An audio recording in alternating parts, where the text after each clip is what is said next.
제가 제 스스로를 객관적으로 봤을 때 이명규 목사는 설교할 때에 MSG가 많은 설교자입니다. 무슨 말이냐면 뭐 예화도 많고 이야기도 많고 뭐 인문학적인 뭐 인사이트도 많고 그런 뭐 비유, 상징 이런 게 굉장히 많은 사람입니다. 근데 제가 설교를 하는 까닭은 설교를 하는 목적은 하나님의 말씀을 여러분들에게 전달하기 위해서입니다. 그러니까 이명규 목사의 설교는 도구입니다. 이거는 그냥 방법에 불과합니다. 진짜 중요한 건 이것입니다. 그러면서 오늘의 설교도 뭐 제가 이런저런 예화도 들고 하겠지만 오늘은 아마 성경 본문을 중심으로 이야기를 쭉 설명해 나가는 방식이 될 것 같습니다. 오늘 하나님의 말씀인 성경을 통해서 오늘 설교를 나눌 때에 여러분 속에 내주하시는 하나님의 성령의 음성을 듣는 시간이 되시기를 주님의 이름으로 축복합니다. 오늘 보면은 굉장히 유명한 이야기입니다. 베드로가 예수님의 수제자죠. 나중에는 베드로가 예수님을 따르게 되는 장면입니다. 원래 베드로는 직업이 어부였었습니다. 이제 물고기를 잡는 어부였었습니다. 어느 날 이제 동료들이랑 같이 물고기를 잡았는데 야간 조업을 했던 것 같아요. 그러니까 밤새 했던 거죠. 그래서 밤새 그물을 던졌는데 물고기를 한 마리도 못 잡았습니다. 아마 그런 일은 없었을 겁니다. 거의 처음이었을 겁니다. 왜냐하면 초보가 아니기 때문입니다. 늘 어촌에서 나고 자란 평생 물질로 사는 사람인데 그렇게 물고기를 열심히 잡으려고 밤을 샜는데 한 마리도 잡지 못했습니다. 아침이 동이 텄을 때 얼마나 허탈했을까요? 야, 진짜 살다 보니 별날이 있다. 뭐 그런 게 있죠. 온갖 머피의 법칙이 나를 따라다니는 것 같은 날들이 있지 않습니까? 재수 온 붙은 날. 아침에 일어났는데 뭐 자매들은 이제 하이힐 신고 나왔더니 뭐 하이힐이 부러지고 뭐 회사에 갔더니 뭐 이벤트가 터지고 나중에 집에 왔더니 뭐 친구들이 약속이 빠그라지고 뭐 이런 식으로 넷플릭스는 계약 해지가 되어 있고 막 이런 식으로 그런 게 뭔가 재수 없는 것들이 이렇게 나를 향하는 것 같은 그런 날이 있죠. 딱 베드로가 밤새 물고기를 못 잡았을 때가 아마 이런 기분이었었을 것입니다. 그때 저쪽에서 예수님께서 군중들을 데리고서 오는 장면이 나옵니다. 1절에서 3절 말씀 누가복음 5장 1절에서 3절을 시작. 우리가 몰려와서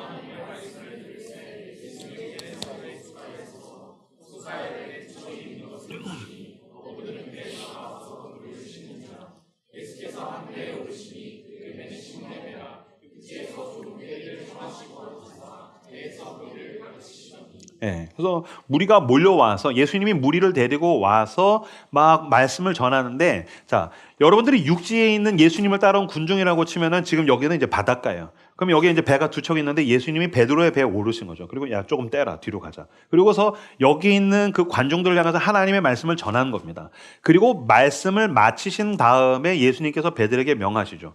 그물을 정리하고 있는 밤새 허탕쳐 가지고서 막 기분 더러운 상태에서 그물을 정리하고 있는 베드로를 향해서 깊은 곳에다가 그물을 던져라. 그랬더니 베드로가 내가 밤이 새도록 그물을 던져서 허탕을 쳤는데 말씀하시니까 내가 그 말씀대로 하겠습니다. 그래서 깊은 데 가서 그물을 던졌더니 엄청난 물고기를 잡게 되었다. 그래서 찬양도 있지 않습니까? 주의 말씀 의지하여 깊은 곳에 그물 던져 오늘 그가 놀라운 일을 이루시는 것 보라. 맞췄네. 11시에 틀렸거든 가사가. 난 이상하게 찬양 가사, CCM 가사 너무 잘 틀려. 그래서 이제 노래가 있지 않습니까? 아마 오늘 제 설교 들으면 이 노래 부르기 조금 어려워질 겁니다. 굉장히 제가 복잡한 얘기들을 하게 될 거거든요. 하여튼간 이 노래로 고백하게 됐던 그랬더니 이제 베드로가 물고기 엄청 잡혀가지고서 주여 날 떠나십시오. 난 죄인입니다. 그랬더니 예수님께서 이제 네가 나를 따르라. 내가 너에게 사람을 취하게 하리라. 오늘 본문에는 사람을 취하게 하리라고 나왔고 다른 본문에는 다른 성경에 뭐라고 나왔냐면 사람을 낚는 어부가 되게 해주겠다. 그래서 베드로가 예수님을 따르게 되었다라고 하는 장면입니다. 저는 오늘 본문이 매직, 마술 같다라는 느낌을 받았습니다. 무슨 말이냐면요. 마술이 눈속임이기도 하지만 마술은 사실 전체가 마술사의 철저한 작전과 계획 속에 있습니다. 왜 마술쇼를 보면 앞에서 매지션, 마술사가 이렇게 있고 관객 중에서 이렇게 남자나 여자 이렇게 부르지 않습니까? 도우미를 부르는 거죠. 잠깐 나오시죠? 그럼 한 명이 나옵니다. 그럼 나와서 이 일반인 관객은 이때부터 그냥 자기 마음대로 합니다. 그러니까 자기 선택, 자기 자유를 가지고 말하고 뭐 카드를 뽑고 행동을 하고 자기 마음대로 합니다. 그러나 철저하게 그것은 마술사의 작전 속에 있습니다. 그렇죠? 자기는 자기가 원하는 카드를 뽑습니다. 그러나 마술사가 원하는 카드를 뽑게 되어 있습니다. 자기가 원하는 말을 합니다. 그 말은 이미 마술사의 계획 속에 있습니다. 어떤 칼을 뽑아서 찌르든지 절대로 이 마술사가 죽는 일은 없습니다. 전 여태까지 평생 살면서 마술쇼를 봤는데 그 칼을 가지고서 마술사를 찌르세요. 찌를 때 죽어서 끝나는 일을 한 번도 본 적이 없습니다. 이 관객과 마술사의 게임 가운데에서 관객은 마술사를 절대로 이기지 못합니다. 그런 면에서 오늘 본문이 마술 같다라는 생각을 하게 됩니다. 무슨 말이냐면요. 여러분들은 아마 오늘 예배 나오실 때에 여러분들의 자유의지를 가지고 오셨을 겁니다. 어떠한 의도, 어떤 목적을 가지고 왔든지, 심지어 친구를 했을 때 따라오려고 끌려오고 그랬을지라도 여러분들은 자유의지를 가지고 왔지만 사실은 그리스도, 예수 그리스도 하나님의 작전 속에 있는 것입니다. 여러분들은 여러분의 자유의지를 가지고 말하고 선택하고 행동을 합니다. 그러나 여러분 그거 아십니까? 주님은 당신을 부르셨고 선택하셨고 불러내셔서 예배자가 될 뿐만이 아니라 그리스도의 제자로서 하나님의 영광을 위해 살도록 선택하셨는데 당신은 절대로 그분의 계획과 작전을 이기지 못합니다. 왜 그렇습니까? 오늘 본문을 통해서 살펴보겠지만 예수 그리스도의 매직, 그 놀라운 마술이 저와 여러분을 휘감기 때문입니다. 오늘 본문을 통해서 베드로에게 부리셨던 그 마술이 무엇인지, 그러니까 여기 마술이라고 하지만 이렇게 요술 아니라 지적이라는 뜻 아시죠? 주님의 그 지혜라는 뜻입니다.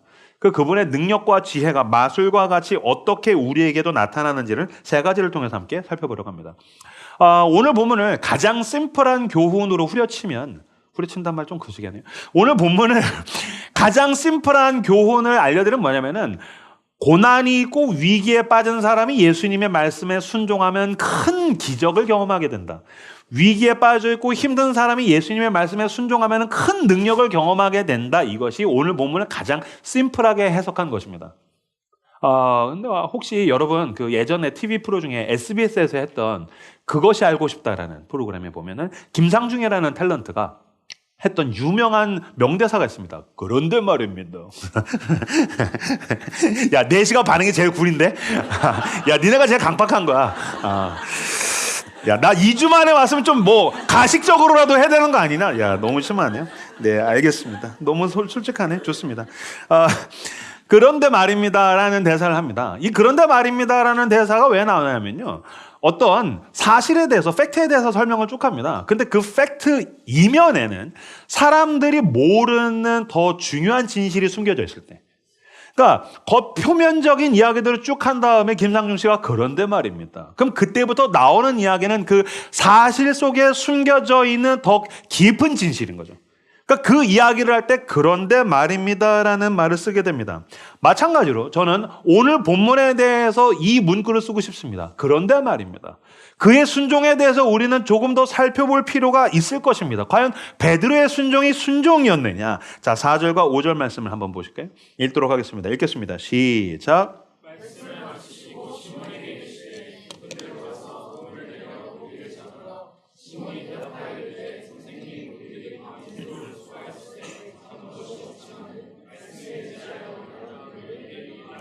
아멘. 많은 사람들은 예수님의 말씀에 의지해서 순종했다. 그래서 아주 좋은 긍정적인 뜻으로 해석을 하시오. 물론 그렇게 해석하셔도 됩니다. 그런데 저는 약간 이제 비판적인 사람이고 부정적인 사람이어서 그런지 모르겠는데 한번 부정적으로 보자는 거죠. 비판적인 시각으로 보자는 거죠. 이거 굉장히 내가 봤을 때 의아합니다. 왜 의아합니까?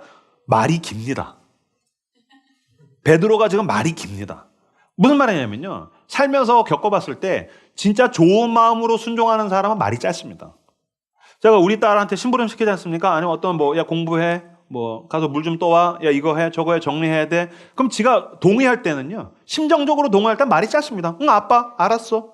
오케이, 쿨. 그리고 끝입니다. 근데, 은진아, 이거 하자. 아빠, 내가 지금 이거 하던 중인데, 이거 시간이 조금 걸리고, 이거 내가 진짜 힘들었고, 여기 해야 되는데 조금 기다려주면 안 돼. 말이 긴 건 하기 싫다는 뜻입니다. 제가 저희 교인들한테도 뭘 권면을 하거나, 이렇게 할 때가, 요청할 때가 있지 않습니까? 그러면은 자원하시는 분들은 말이 짧습니다. 이거 한번 해보시죠. 저거 어떠세요? 이번에 선교 갈까요? 구제 할까요? 사역 한번 해보시죠. 예, yes. 자원하는 사람들은 마음으로 심정적 동의가 있는 사람들은 말이 짧습니다. 말이 긴 사람이 있습니다. 목사님, 제가 요새 취업해서 직장에서 굉장히 이런 것들이 힘든데 이제 막 연애를 시작을 했는데 제가 결혼 준비를 하고 있는데 제가 개인적으로 말이 길다는 건 하기가 싫다는 뜻입니다. 베드로가 지금 말이 깁니다. 그럼 이것을 부정적으로 볼까요? 자, 제가 부정적으로 이 말을 다시 한번 조합을 해서 해드리죠. 시몬이 대답하여 이르되 선생님, 우리들 밤이 새도록 수고하였을 때 잡은 것이 없지만은 이 말을 왜 할까요? 다시 한번 여러분 2000년 전에 갈릴리로 가봅시다. 군중이 있고 예수님은 지금 물에 떨어져 있고 배에서 설교가 끝난 다음에 말씀 끝난 다음에 베드로한테 깊은 곳에 가서 그물을 던져라. 근데 지금 밤새 허탕친 베드로가 빡친 상태에서 그물을 정리하고 있는데 다시 하라고? 아, 이 짓을 다시 하라고? 그래서 예 좋습니다 라고 해서 그냥 갔을 겁니다. 근데 뭐라고 합니까? 선생님, 우리들이 밤이 새도록 수고했는데 잡은 것이 없어요. 이 얘기 왜 할까요? 난 어부고 넌 목수잖아. 아니, 물고기 좀 잡아보셨어요? 난 평생 갈릴리 바다에서 물질하면서 살았어요. 뭐 그물을 던질 줄이나 아세요? 여기 많은 사람들이 얘기 들어드리니까 뭐 대단한 존재가 된 것 같으신가 본데, 근데 어쨌든 여기 사람들 앞에서 뭐 면이 쓰셔야겠지. 그러니까 선생님 여기 들으라고 하는 겁니다. 지금 이 얘기는 여기 군중 들으라고 하는 겁니다. 선생님, 밤이 새도록 수고했는데 잡은 게 없지만 말씀하시니까 의지해서 내가 한번 그물을 내려보겠습니다. 그리고 그 다음 괄호에 뭐가 있을까요? 못 잡으면 네 탓이야. 못 잡으면 네가 책임져. 못 잡으면 너 여기 있는 수많은 사람들 앞에서 당신이 망신당하는 거야 라고 하고 있는 것입니다. 그러니까 표면적으로 베드로는 나중에 가서 그물을 던지죠. 겉으로 봤을 땐 순종이죠. 그 속엔 굉장히 불순종의 의도가 숨어 있습니다. 겉으로 봤을 땐 순종이죠. 그 속에는 매우 불순한 의도가 숨어 있다라는 것입니다. 마찬가지입니다. 우리의 순종과 우리의 호의와 우리의 선의 속에는 불의가 숨어 있을 때가 있습니다. 우리의 호의 속에는 그 사람을 향한 미움이나 부정적인 감정들이 있을 때가 있습니다. 우리의 순종 속에는 불순종이 숨어 있을 때가 있습니다. 왜? 그런 때 있죠. 사람이 누군가가 나한테 잘해줄 때가 있습니다. 두 가지 이유입니다. 첫 번째, 그 사람이 날 좋아하기 때문입니다. 두 번째, 뭔지 아십니까? 그 사람이 나에게 어떤 우위를 점하고 싶을 때 잘해줍니다. 무슨 말이냐면요, 그냥 막 좋아서 잘해줘요. 오케이. 근데 잘해줘요. 왜 잘해줄까요? 뭐 연인끼리도 그럴 때가 있고요. 심지어 부부끼리도 그럴 때가 있고요. 부모가 자식한테, 또 자식이 부모한테 그럴 때도 있고요. 회사에서 동료들끼리 또는 교회에서 공동체끼리 해서 누군가에게 잘해줄 때 왜 잘해줘요? 내가 너한테 이 정도까지 하는 거 알겠지? 내가 너한테 이 정도 호의를 베푸는 거 알겠지?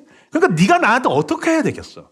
그러니까 어떤 면에서는 사람과 사람의 권력 게임에서 내가 그 사람에게 우위를 점해서 그 사람을 조종하고 싶을 때 잘해줍니다. 그러니까 난 네가 좋아서 잘해준 거야. 네가 나한테 어떻게 하든 난 그건 상관없어. 난 네가 좋았거든. 근데 그게 아니라 내가 너한테 이 정도까지 하고 있어. 그러니까 너가 이걸 안다면 네가 나한테 어떻게 해야 될지 알겠지. 사실 그 사람과의 권력 게임에서 우위를 점하고 싶어서 나는 좋은 것들을 그 사람에게 줄 때가 있다는 것이고요. 이거는 하나님과의 관계에서도 동일하게 적용됩니다. 하나님께 왜 순종하죠? 첫 번째, 하나님이 좋으니까요. 하나님이 나를 얼마나 사랑하시는가에 대한 감격이 커서 하나님이 마냥 좋아서 하나님께 순종할 수도 있지만 하나님과의 관계에서 우위를 점하고 싶은 겁니다. 무슨 말입니까? 하나님, 우리 교회에서 아무도 순종 안 하는데 저 하는 거 아시죠? 우리 교회에서 새벽기도 안 하는데 저 하는 거 아시죠? 우리 교회에서 성경 제가 제일 열심히 읽는 거 아시죠? 제가 헌금하는 거 아시죠? 제가 선교가는 거 아시죠? 제가 이 정도 했다면 주님, 이후에 저 지금 취업 준비해야 되는 거 아시죠?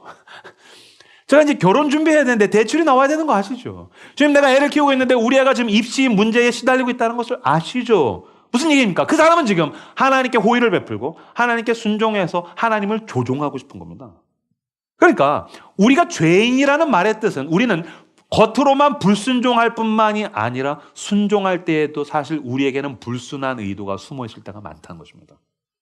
그러니까 저와 여러분의 죄인이란 것은 대놓고서 불순종하기 때문만이 아니라 당신의 호의, 당신의 선의, 당신의 순종 속에도 매우 불순한 의도가 숨어 있을 때가 많다는 것입니다. 우리 교회는 지금도 이제 제주 선교 때문에 이따가 여러분들한테 펀딩을 강요를 할 텐데 뭐 책도 강매하고 할 겁니다. 많이 당해 주십시오. 그런데 우리 교회는 1년 내내 선교하는 거 아시죠? 선교 왜 가죠? 하나님 나라를 위해서요. 하나님 나라에서 내가 속해 있다는 게 너무 좋으니까요. 아니, 나 같은 자에게 은혜로 주어진 하나님 나라가 너무 좋아서 선교를 가기도 하지만, 그 나라를 간다고? 나도 한번 그 나라 가보고 싶었어. 그 사람의 순종 속에는 불순한 의도가 있는 거죠. 그죠? 뭐, 선교할 때라든지, 구제할 때라든지, 어떤 사역할 때, 내가 친한 사람들 다 여기에 있네? 그러니까 거기 가는 거죠. 저는 목사라서 사람들이 저한테 이렇게 잘해줄 때가 있지 않습니까? 너무너무 감사하죠. 근데 교묘하게 그 사람이 누군가에게 질투심을 유발하기 위해서 지금 나에게 잘해주고 있다는 걸 느낄 때가 있어요. 사실 그거는 부부와 연인끼리도 그렇죠. 평소에 그냥 띄엄띄엄 했는데 갑자기 커플들끼리 모였는데 막 갑자기 다정해져. 왜 그럴까? 나도 꿀리지 않아. 누군가에게 밉보이기 싫어가지고 불순한 의도를 가지고서 지금 겉으로는 호의를 베풀고 순종을 할 때가 있다라는 것입니다. 그러면 하나님이 이걸 모르시겠습니까? 너 어떻게 그런 불순한 의도를 가지고 갈 수 있느냐? 네가 어떻게 껍데기만 가지고 나올 수 있느냐라고 하셔야 되는데, 예수님께서 하신 첫 번째 매직은 우리의 순종 속에 숨어있는 불순한 의도까지도 그분은 사용하시더라라는 것입니다. 자, 첫 번째 매직은 우리의 속에 있는 불순한 의도까지도 하나님은 사용하신다는 것이 첫 번째 매직입니다. 그럼 두 번째로 넘어가 볼까요? 자, 누가복음 5장 5절에서 8절 말씀을 읽겠습니다. 시작.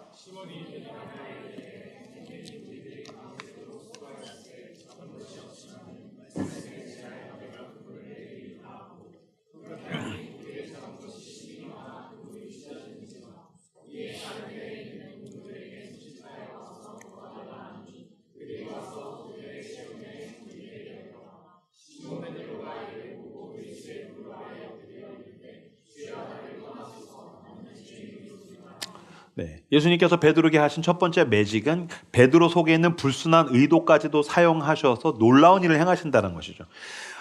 그래서 말씀에 의지해서 내가 깊은 데 가서 그물을 던지겠습니다. 이건 굉장히 귀찮은 일이었지만 어쩔 수 없이 울며 겨자 먹기로 순종을 했습니다. 사실은 때때로 굉장히 많은 순간에 우리의 순종은 울며 겨자 먹기로, 때는 궁지에 몰려서 이것밖에 없어서 할 때가 되게 많죠. 근데 여러분 안심하십시오. 주님은 그것까지도 쓰셔서 기적과 매직을 일으키시다는 거예요. 그래서 그물을 던졌더니 세상에 물고기가 그물이 찢어질 정도로 잡혔습니다. 이게 어느 정도였냐면 그물이 찢어질 만큼, 그래서 동료들을 불러서 두 배가 가득히 채워질 만큼 물고기가 잡혔어요. 엄청난 열매를 거뒀죠. 근데 이 엄청난 열매를 거둔 다음에 베드로의 반응이 매우 독특합니다. 8절을 보십시오. 시몬 베드로가 이를 보고 예수의 무릎 아래에 엎드려 이르되 주여 나를 떠나소서 나는 죄인이로소이다. 엄청난 열매를 거뒀습니다.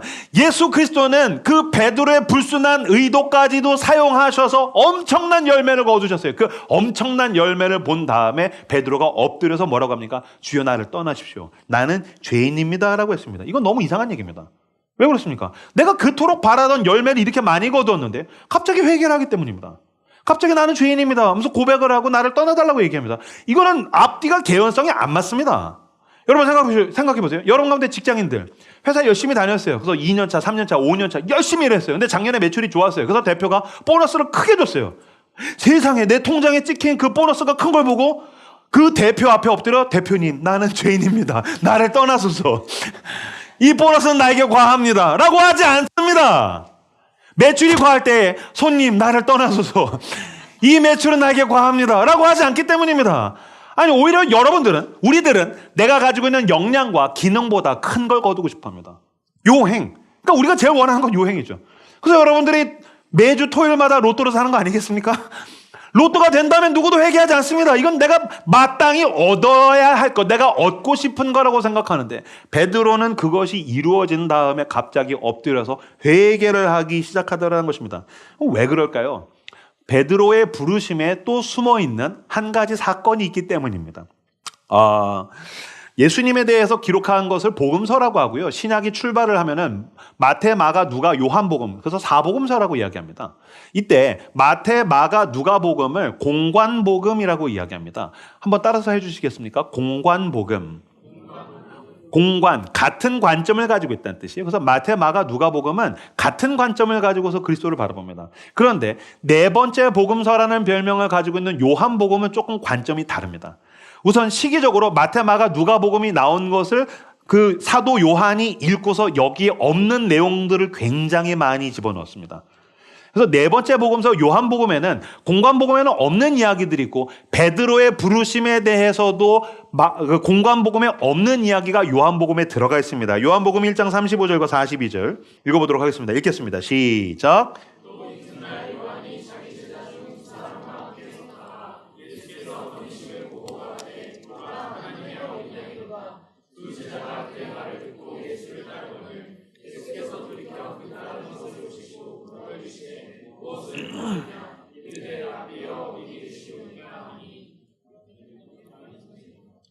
예수께서 이르시되 와서 보라. 그러므로 그들이 가서 계신 데를 보고 그날 함께 거하니 때가 10시쯤 되었더라.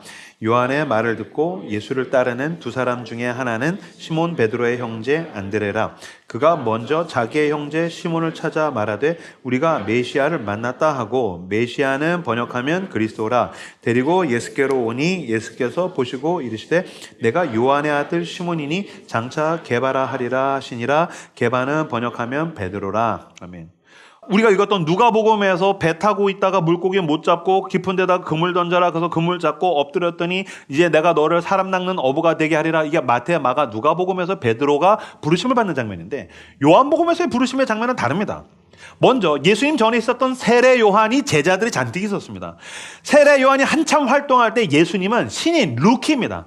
그러니까 사실 아무것도 하지 않는, 그냥 온전히 하나님의 말씀을 다 순종해서 지키는, 근데 겉으로 봤었을 땐 그냥 백수입니다. 근데 그 루키에 불과한 예수님을 보고서 세례 요한이 메시아다, 저분이 진짜다, 난 저분의 신들매를 풀기에도 모자라다, 그랬더니 그 말을 듣고 세례 요한의 제자 둘이 그리스도를 따라가기 시작합니다. 그리고 나와 있습니다. 둘 중에 하나는 베드로의 형제 안드레라. 그리고 나머지 한 명은 이름이 안 나와 있죠. 왜 안 나와 있을까요? 요한복음에서 요한이 썼지 않습니까? 자기인 겁니다. 그리고 그 안드레가 집에 가서 베드로를 부릅니다. 내가 그 메시아를 만났어. 그래서 안드레는 늘 사람과 사람을 연결하는 그 특출난 힘이 있지 않습니까? 성경에 여러 번 나오죠. 그래서 안드레가 베드로를 데리고 와서 예수님께 소개해서 베드로가 예수님을 따라가게 됐다는 게 요한복음에 나오고, 마태, 마가, 누가복음에서는 배에서 그물질하다가 따라갔다고 나옵니다. 그럼 두 가지 이야기가 다른 겁니까? 그렇지 않습니다. 시간적으로 앞과 뒤가 있는 겁니다.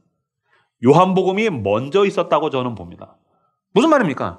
갑자기 안드레가 베드로를 부른 겁니다. 야, 내가 메시아를 만났어. 진짜? 말도 안 돼. 그거 가서 따르기 시작한 겁니다. 근데 예수님이 그때 백수라서 아무 사역을 안 한 거예요. 아직 공생애를 본격적으로 안 하는 거예요. 그러니까 따라다니다 보니까 별게 없는 거죠. 뭐야, 메시아를 했더니 뭐 개뿔도 없잖아. 그래서 야, 됐다, 치아라. 그리고 다시 가서 어부로서 그물질을 하는 겁니다. 그래서 어느 날 밤새 그물질을 했는데 허탕을 쳤죠. 젠장 그러면서 그물을 정리하고 있는데 갑자기 그 자기가 한때 잠깐 따라다녔던 예수 그리스도가 사람들을 우르르 데리고서 온 겁니다. 그리고 허락도 없이 내 배에 타는 거죠. 그리고 잠깐 치워라, 저쪽으로 뛰어라. 아, 뭐야, 왜 명령질이야? 근데 사람들이 있으니까 안 할 수는 없죠. 그래서 조금 떨어졌죠. 거기서 예수님께서 막 사람들 향해서 하나님 나라의 말씀을 전하기 시작합니다. 그걸 베드로는 그물을 정리하면서 듣고 있죠. 그걸 들으면서 베드로가 우와 라고 했을까요? 무슨 말도 안 되는 소리 하고 앉았어 라고 불평을 했을 거예요. 100% 불평이죠. 안 그래도 기분이 더러운데 밤새 허탕쳐서. 그러니까 들은 내내 뭐라고 했을까요? 아주 주둥이 뚫려가지고서 말은 잘하는데 아주 그냥 세상 물정 모르는 소리만 했었고 앉아있어. 물고기를 잡아봤어야지 이런 얘기를 하지. 분명히 여러분 가운데서도 혹여나 비그리스도인이 있다면, 제가 지금 설교할 때 목사는 세상 물정 모르는 소리 하고 앉아서 그 목사도 직업을 가져야 돼 라는 분이 계실 겁니다. 그렇다면 당신이 베드로인 겁니다. 그래서 베드로가 그물을 정리하면서 말도 안 되는 소리 하고 앉아있어. 먹고 사는데 아무 도움도 안 되는 얘기, 뭐 지가 뭐라고 하면 대단한 줄 알면서 계속 불평하면서 그리스도를 거역하면서 그리스도께 반역하면서 투덜대면서 그물을 정리하고 있는 거죠. 그리고 자기가 그렇게 우습게 여겼던 그 말씀을 예수님이 그치신 다음에 그 말씀, 자기가 우습게 여기고 거역했고 반역했던 말씀을 가지고서 베드로에게 깊은 곳에 가서 그물을 던져라. 말이라고 단조하라. 내가 밤새도록 했는데 한 마리도 못 잡았거든요. 근데 뭐 시키시니까 내가 한번 해보기는 하겠습니다. 근데 못 잡으면 당신 탓입니다. 그리고 가서 깊은 데 가서 그물을 던졌는데 자기가 우습게 여겼던 그 말씀의 능력에 의해서 그물이 찢어질 정도로 담기게 되죠. 그럼 뭐를 보게 됩니까? 하나님의 능력이구나. 그가 하나님이시구나. 여러분 생각해 보십시오. 지금 베드로가 그물을 잡았을 때 열심히 하나님께 순종해서 인과적 결과에 의한 보상을 얻은 것입니까? 아닙니다. 베드로는 아무런 자격이 없는 가운데 전적으로 베푸신 하나님의 은혜를 경험한 겁니다. 내가 우습게 여겼던 말씀이 이게 우습게 여길 게 아니구나. 하나님의 능력이 나타나자 베드로는 엎드려서 주여 나는 죄인입니다. 나를 떠나십시오. 당신이 나에게 주신 이 열매는 내가 감당할 수가 없는 겁니다. 이건 내 힘으로 된 게 아닙니다. 이건 내 노력과 아무 상관없습니다. 난 아무런 자격이 없고 나는 내 속에 선한 게 하나도 없고 난 영적으로 망한 인간인데 어떻게 나에게 이런 놀라운 열매를 베푸실 수 있습니까? 자격 없는 자에게 주어지는 놀라운 선물을 우리는 은혜라고 이야기합니다. 베드로는 은혜를 경험한 겁니다. 예, 맞습니다. 은혜의 열매, 불순한 의도까지도 쓰셔서 자격 없는 자에게 베풀어지는 은혜를 경험하는 사람은 그 은혜 앞에서 은혜입니다 라고 하지 못합니다. 엎드리게 됩니다. 난 자격이 없습니다. 어떻게 나에게 이렇게 하실 수 있습니까? 내 속을 보십시오. 내 안에 선한 게 없습니다. 근데 어떻게 주님 나를 사랑하실 수 있습니까? 주님, 나도 내가 사랑이 안 되는데 어떻게 나에게 이런 놀라운 선물들을 베푸실 수 있습니까? 이건 나와 상관이 없는 내 것이 아닙니다. 당신이 행하신 일입니다. 라고 고백하는 것을 은혜라고 이야기하더라라는 것입니다. 여러분, 마찬가지입니다. 지금 4시 예배에 사랑하는 우리 라수 식구들이 예배 나와서 지금 말씀을 듣고 있지만, 여러분 어저께 하루를 어떻게 보내셨습니까? 물론 이제 라이트하우스 섬김이들은 워크숍으로 있었겠지만 대부분 토요일. 저는 여러분들이 이제 토요일이 되면 내일 거룩한 주일이니까 토요일을 경건하게 살고, 저녁이 되면 이제 미디어 금식하고, 또 저녁도 한 끼 정도는 금식하고, 내가 열심히 기도해서 주님 내일 정말 우리에게 은혜를 주십시오. 우리의 예배 가운데 많은 예배자들에게 은혜 주십시오. 막 토요일날 저녁에 막 부르짖어 기도하고, 주일날 눈을 탁 뜨면서 교회 가고 싶어 그래가지고서 옷을 차려입고 교회에 나와서 그런 사람들이 있을 거라고 믿고 싶습니다. 그런데 대부분은 그냥 토요일날 늦게까지 넷플릭스 보다가, 지금 또 분명히 여기 앉아가지고서 이명규 목사와 중증 외상센터가 오버랩되는 인간이 있습니다. 외계할지어다. 주지호는 10등신인데 우리 목사님은 그냥 등신인가? 그러면서 분명히 있습니다. 여기 예배 나와서 하나님의 말씀에 집중하고 하나님의 은혜에 집중하는 것이 아니라, 분명히 여기 형제들 가운데 저 자매 예쁜데? 저 계속 그 자매가 아른거리고 저 형제 괜찮은데? 그 형제가 아른거리는 놈들이 있습니다. 그러면 하나님이 그런 인간을 벼락을 쳐서 죽여야 되지 않습니까? 어디 감히. 아니요. 그런데도 여러분 그거 아십니까? 어떤 마음으로 왔든 하나님은 모든 예배자들에게 풍성한 은혜를 베푸시더라는 겁니다. 그 은혜 앞에서 우리가 인과적 결과, 나의 노력에 의한 보상이라고 이야기할 수 있습니까? 아닙니다. 주님, 어떻게 나같이 게으르고 패역한 죄인의 마음을 만지시고 나에게 또 다시 새 은혜를 부으셔서 주님, 내가 성령으로 충만할 수 있게 하십니까? 그래서 우리는 은혜, 자격 없는 자에게 주어지는 하나님의 사랑, 그 은혜의 선물이라고 고백하는 겁니다. 예, 맞습니다. 은혜의 사람 속에는 놀라운 하나님을 향한 경탄으로 가득하게 됩니다. 내 것이 아니기 때문입니다. 내 능력으로 내가 만들어낸 결과가 아니기 때문입니다. 저희 교회에 지금도 이제 다음 달이 되면 애들이 태어나고, 여기도 이제 윤여름 간사가 있지만, 아이가 태어났을 때 저도 애 낳아봤지만 그 어느 엄마 아빠도, 그 어떤 아빠도 애가 태어났을 때 내 정제에 의한 결과야. 내 정자에 의한 보상을 받았군 이라고 이야기하지 않습니다. 그 신비 앞에 그저 놀라워할 뿐입니다. 하나님, 어떻게 이럴 수 있습니까? 어떻게 이런 신비의 생명을 나에게 주실 수 있습니까? 우리는 그 앞에서 놀라워할 뿐입니다. 자연의 경관을 볼 때 내가 봐야 할 것을 보고 있어 라고 생각하지 않습니다. 지금도 저는 운전하면서 갈 때 눈 덮인 산을 볼 때 할렐루야, 하나님 어떻게 세상을 이렇게 아름답게 치장하실 수 있습니까? 우린 은혜라고 이야기합니다. 왜 그렇습니까? 내 힘으로 얻을 수 없는 것을 그분이 나를 사랑하셔서 베푸신다는 것을 깨달았기 때문입니다. 나에게 자격이 없고 내 것이 아니고 나와 아무 상관없는 그분의 사랑에 의한, 자비에 의한 선물을 받았을 때에 우리는 엎드리게 됩니다. 내 것이 아니라는 것을 고백하게 됩니다. 그 앞에서 나는 얼마나 부족한가를 뼈저리게 느끼게 됩니다. 그래서 베드로가 엎드려서 주여 나는 죄인입니다, 나를 떠나소서라고 고백하더라는 것입니다. 마찬가지로 우리는 이 은혜에 비해서 나는 부족하다는 것을 알게 됩니다. 나는 자격이 없습니다. 내 것이 아닙니다. 하나님의 일하심은 늘 그렇습니다. 자격 없는 자에게 베풀어 주시는 은혜를 경험하고 시몬이 엎드립니다. 그러고 나서 5장 8절을 보시면 굉장히 재미있는 이야기가 나와 있습니다. 누가복음 5장 8절 같이 한 목소리로 읽겠습니다. 시작.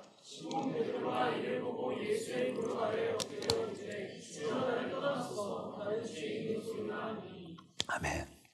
시몬은 자기가 그물을 던졌고, 자기가 밤을 새서 노력을 했고, 자기가 그물을 정리하고 있고, 자기가 예수님께 반역하고, 자기가 예수님께 불순종한 의도를 가지고 있었고, 그때는 누가복음 5장 내내 시몬, 내 힘으로 사는, 자기 힘으로 살아야 되는, 내 삶을 내가 책임져야 되는, 내 삶의 구원이 내 손에 달려 있었을 땐 시몬이라고 이야기합니다. 그러나 그 자격 없는 자에게 베풀어 주시는 은혜를 경험하고 엎드렸을 때 시몬 베드로가 이를 보고 예수의 무릎 아래 엎드려 이르되 주여 나를 떠나소서 나는 죄인으로서 있다. 처음 베드로라는 이름이 나타나게 됩니다. 은혜 앞에서 자격 없는 자에게 베풀어 주신 그 놀라운 사랑과 은혜 앞에서 엎드릴 때 처음 베드로라는 표현이 나오게 됩니다. 하나님의 두 번째 매직은 은혜로 베푸시는 열매를 통해 부족한 나를 보게 되더라라는 것입니다. 자, 그럼 세 번째로 넘어가도록 하겠습니다. 저는 최근에 몸이 아파서 집에서 요양하면서 이제 책들을 쭉 봤는데 몸이 아파서 많이 보지도 못했습니다. 근데 그 중에서 재밌게 본 책이 징기스칸에 대한 책이었었어요. 징기스칸에 대한 책. 전 징기스칸 가면 그냥 단순히 알고 있었던 것은 유목민이고 싸움을 겁나 잘하고 역사상 가장 넓은 땅을 가지고 있는. 그래서 일본까지는 못 갔죠. 그래서 이제 조선으로부터 유럽까지, 그래서 러시아까지 쳐들어간. 그래서 전무후무한 가장 넓은 땅을 차지한 인간. 그럼 징기스칸 전 그 정도 알고 있었는데 너무 재밌었던 게 두 가지가 재밌었어요. 첫 번째, 징기스칸의 삶의 고난과 실패가 너무 많았다는 게 재밌었어요. 엄청나게 실패하더라고요. 엄청나게 고난을 겪더라고요. 근데 그걸 다 감당하면서 거기까지 갔다. 이게 저한테 되게 재밌는 교훈이었었고, 두 번째, 그가 가지고 있는 사람 욕심에 대해서 굉장히 재밌었어요. 그 인재와 사람에 대한 욕심이 엄청나게 크더라고요. 저는 사실 그리스도의 제자로 살면서 제자도에서 핵심적인 것 중에 하나는 사람 욕심이라고 생각하거든요. 그래서 예수님이 지금 베드로한테도 네가 이제 사람을 취하게 되리라. 내가 너에게 주는 열매는 그냥 물고기를 많이 잡는, 소유를 많이 하는, 네가 유명해지는 수준이 아니라 네가 이로 인해서 사람을 취하게 될 거야. 그래서 예수님도 사람 욕심에 대한 이야기를 하시는데 이 징기스칸이 사람 욕심이 엄청 크더라고요. 그게 되게 재밌었어요. 심지어는 몽골에도 귀족과 노비가 있었답니다. 전 유목민이 이게 신분이 있었다는 게 되게 놀라웠는데 그렇게 신분이 있었는데도 불구하고 징기스칸은 능력이 있으면 노비일지라도 그냥 인재를 등용을 했다는 거예요. 상관없다. 너의 신분 상관없다. 난 너의 능력을 보겠다. 난 너의 성품을 보겠다. 그래서 충실하고 신실하고 충성스러우면 그냥 막 쓰고 그렇게 했다는 거예요. 유명한 사건 중에 뭐가 있냐면은 제베라는 장소에 대한 사건이 있어요. 징기스칸이 어떤 부족이랑 싸웠는데 이미 상대의 부족이 패배했어요. 승기가 기울었어요. 그래서 그 부족의 대장, 족장은 되게 비겁하고 비열한 인간이라서 부족을 버리고 자기의 부하들을 버리고 튀었어요, 이미. 근데 그 부하들이 최선을 다해서 싸우고 있는 거예요. 그래서 여기저기 뿔뿔이 흩어져서 패잔병들이 싸우고 있는데 그 중에 제베라는 장수가 화살을 기가 막히게 쏩니다. 그래서 자기가 데리고 있는 장수 수십 명을 데리고서 멀리 말을 타고 도망갔다가 잠잘 때가 되면은 텐트를 치고 있는 징기스칸한테 습격을 해가지고 화살을 겁나 쏩니다. 그리고 또 도망가요. 근데 화살을 너무 잘 쏘는 거예요. 칠흑같이 어두운데 화살을 다 명중시켜요. 어느 정도냐면 나중에 화가 나서 징기스칸이 직접 뛰쳐나왔더니 이때다 싶어서 제베가 정확하게 화살을 쐈는데 그게 징기스칸의 목을 뚫습니다. 그래서 징기스칸이 목에 화살을 맞고 그 자리에서 쓰러집니다. 그래서 쓰러지면서 뭐라고 얘기하냐면은 반드시 저 녀석을 생포해. 죽이지 마. 그러고서 혼절합니다. 그리고 나서 이제 사경을 헤매다가 겨우 살아나요. 그래서 살아난 다음에 제베를 잡았어요. 그래서 제베가 날 죽여라. 아니다. 너같이 출중한 장수를 죽일 수 없다. 내 부하가 되라. 그래서 이렇게 포섭을 합니다. 근데 거부합니다. 나는 두 주인을 섬길 수 없다. 내 주인은 그분이시다. 네 주인은 튀었다. 걔는 비겁하고 비열한 놈이야. 튀었어. 그럴 리가 없다. 나는 그분의 종이다. 근데 나중에 일주일 열흘이 지난 다음에 그 대장이 족장이 튀었다라는 걸 명백하게 보여주니까 그제서야 이렇게 허탈한 심정으로 나는 이미 주인을 잃었으니 네 마음대로 해라. 죽이려면 죽이고 네 뜻대로 해. 그랬더니 내가 어떻게 널 죽이겠느냐. 와라. 그래서 그의 투항을 받아주어서 나중에 제베는 혁혁한 공을 일으키는, 심지어는 유럽 사람은 제베라는 이름만 들어도 벌벌 떨었답니다. 너무너무 싸움을 잘해서. 그래서 혁혁한 공을 이루는 전사가 되게 됩니다. 제가 지금 이 말씀을 드리는 이유는 베드로의 모양이 누군가에게 투항을 할 때와 유사하기 때문입니다. 아까 읽었던 5장 8절 말씀을 한 번 더 볼까요? 읽겠습니다. 시작.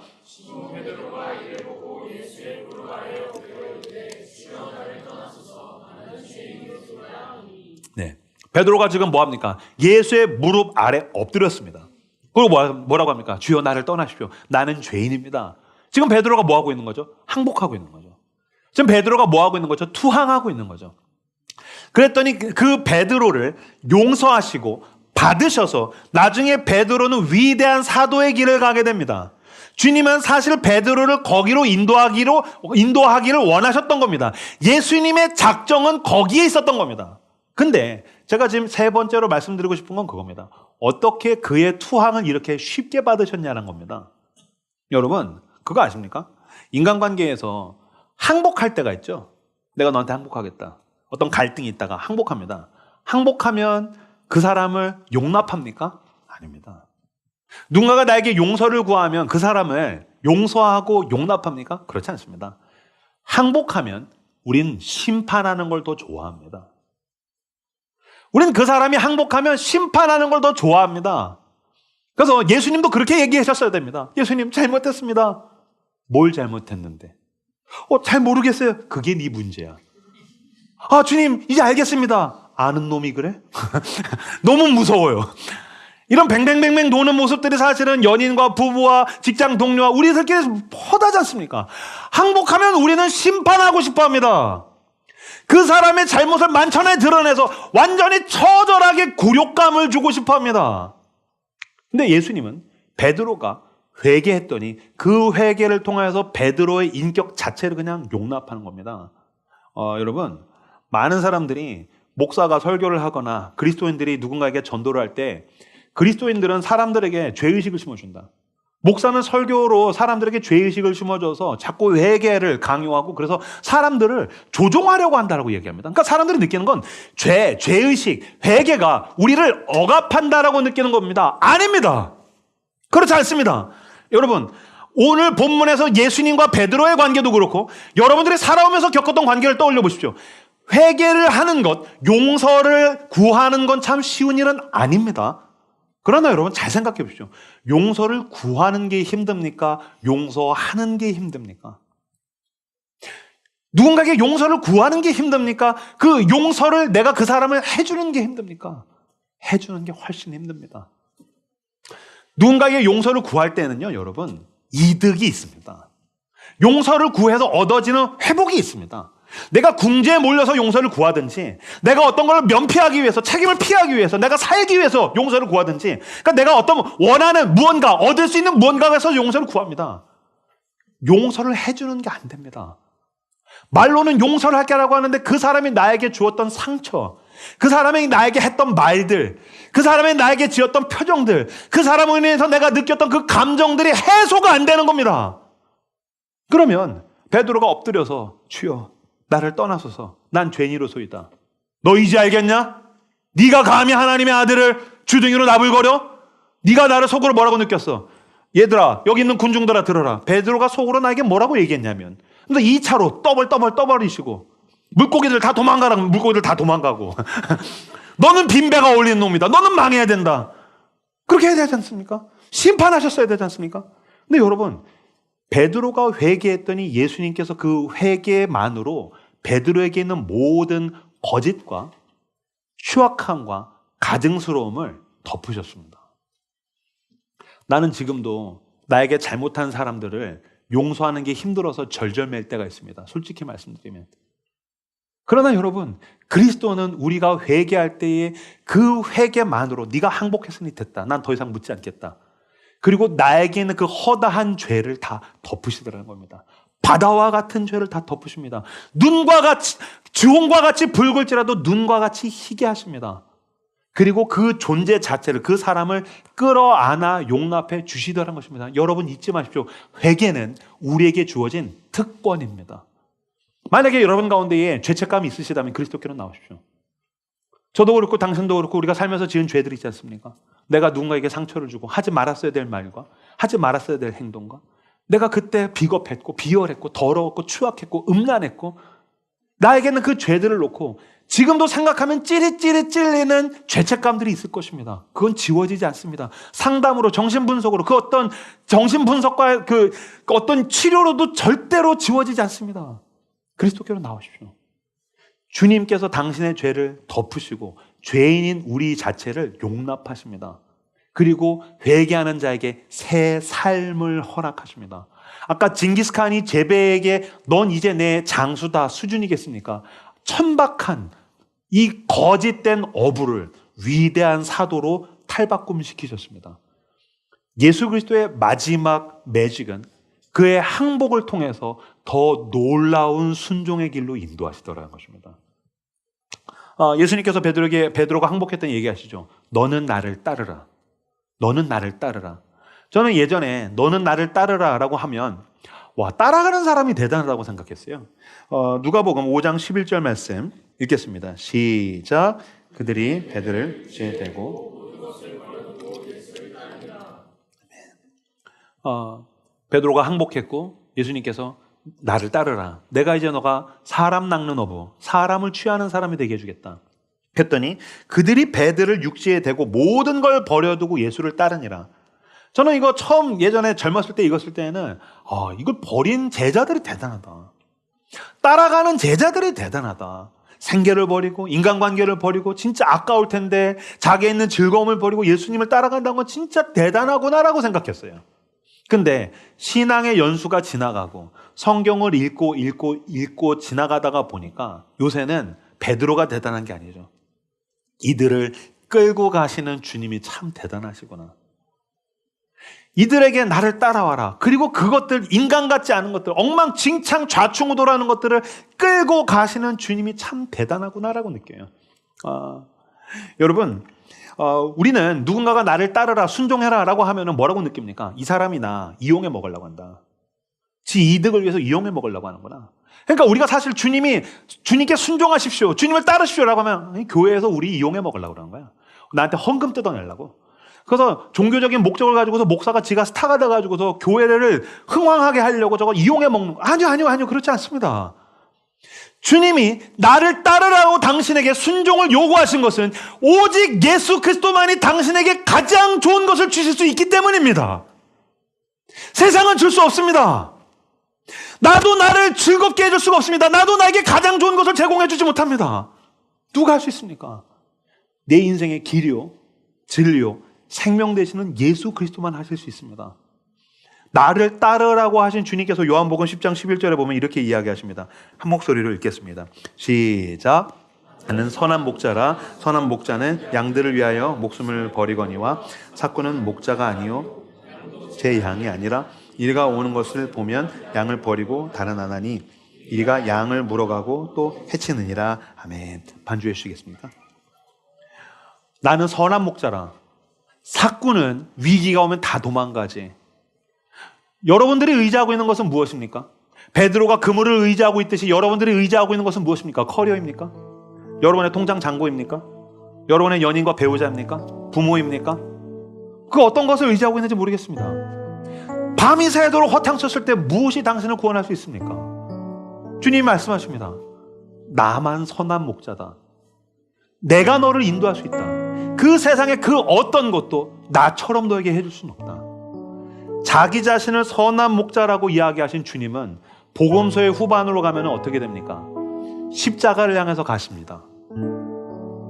십자가를 향해서 묵묵히 십자가를 지러 우리 모두의 죄를 뒤집어 쓰시고 십자가로 갈 때 놀랍게도 베드로는 또 도망갑니다. 베드로만 도망갔습니까? 아니요. 예수님의 제자들이 다 도망갔습니다. 아니요. 이 정도 되면 진짜 도망가야 되는 건 예수님 아니겠습니까? 근데 사실 이명규라고 다릅니까? 그렇지 않습니다.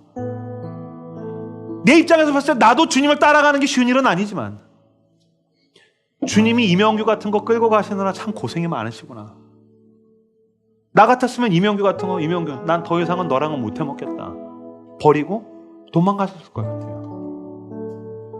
나도 내가 용서가 안 될 때가 있는데, 나도 내가 용납이 안 될 때가 있는데, 그런데 선한 목자 되시는 그분은 죽기까지 나를 사랑하셔서, 당신을 사랑하셔서 십자가를 향해서 걸어가십니다. 그리고 그분은 우리의 삶을 바꾸어 주셨습니다. 여러분, 그리스도께로 나오십시오. 그리스도를 따르십시오. 그리스도께 순종하십시오. 선한 목자 되신 그분께서 저와 여러분을 향한 가장 좋은 길로 우리를 인도하실 것입니다. 주님의 마지막 매직은 항복을 통해서 더 순종하는 길, 가장 좋은 길로 이끄신다는 것입니다. 여러분, 그 은혜 앞에 십자가로 나아가 회개하십시오. 엎드리십시오. 모든 죄짐을 내려놓고 나의 모든 약함을 내려놓고 주님 앞에 항복하십시오. 그때 우리는 주님께서 인도하시는 가장 좋은 길로 갈 수 있습니다. 그리고 그 전까지는 표면적인 불순종의 의도가 숨어있는 순종이었다고 한다면 주님, 어떻게 나를 이렇게까지 사랑하실 수 있습니까? 이제 우리는 온전한 순종의 길로 걸어갈 수 있을 것입니다. 그렇게 항복을 통해서 주님께서 예비하신 가장 좋은 길로 나아가는 저 여러분들 다 되시기를 주님의 이름으로 축복합니다.